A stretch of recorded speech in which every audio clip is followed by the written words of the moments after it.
I feel very threatened. I'm afraid to go out on my own. If Tomorrow Starts Without Me, by David Romano. Possibly.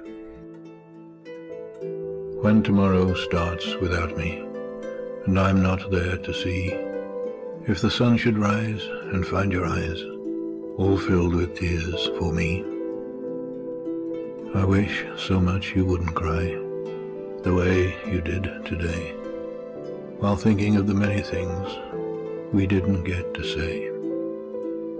I know how much you love me, as much as I love you, and each time that you think of me, I know you'll miss me too.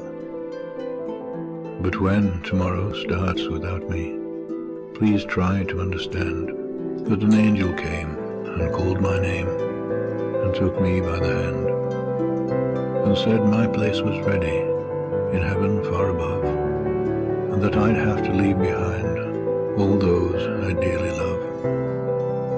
But as I turned to walk away, a tear fell from my eye. For all my life I'd always thought I didn't want to die.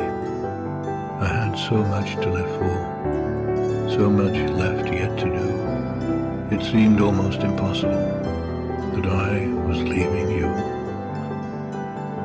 I thought of all the yesterdays, the good ones and the bad. I thought of all the love we shared and all the fun we had. If I could relive yesterday, just even for a while, I'd say goodbye and kiss you, and maybe see you smile.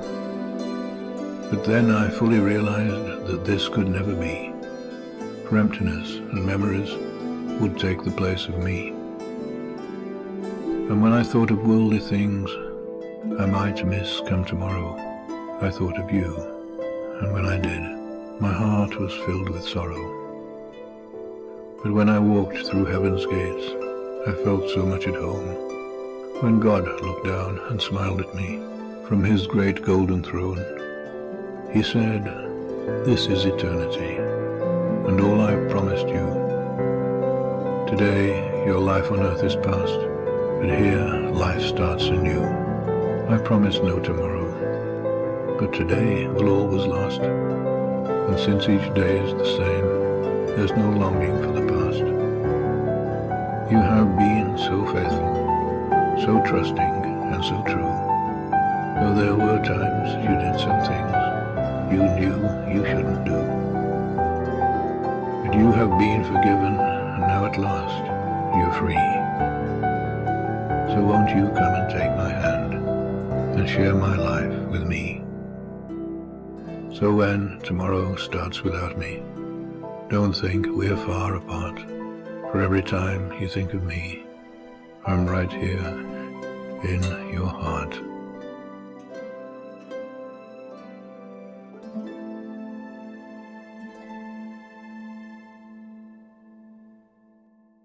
There is a storm that cannot be stopped by peaceful demonstrations.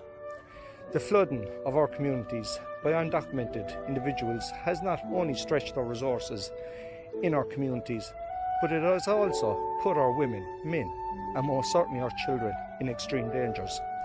Had Ireland's borders protected its people, Aisling Murphy, Aidan Moffat and Michael Schnee, along with many more, would still be alive. The crimes of open borders by imported criminals. Every individual assault, rape and murder done by an imported criminal isn't just committed by that criminal, but by the very people who profits in importing these criminals. Every NGO, politician, journalist, trade unions and community groups pushing Ireland for all is responsible for every victim of Ireland's extremely dangerous open door policy. We as a nation have a duty to protect our nation and its people by any means necessary. We have peacefully protested to close our borders. We now must discuss the next steps. We must hold all traders of Éire accountable for the crimes that they have committed in the name of international progressivism. Fianna Fáil, Fine Gael, the Greens. Fake opposition, which are Ireland's communist parties, Sinn Féin, Labour, Social Democrats, People Before Profit, etc., along with trade unions such as Forza, SIP2, and all NGOs, will be held accountable for the destruction of our country and forced plantation of its people. It's time our military and Gardaí decide what side of history do they want to stand with. It's time for all Ireland's people to decide what side of history do they want to be on. What's happening in Ireland isn't immigration, it's a plantation. And your children and their children will suffer because you're too afraid to speak up. All left-wing socialists are now fully on board with the destruction of our culture, heritage and race. It's time we made Ireland safe again. And never forget, Ireland belongs to the Irish. Éire.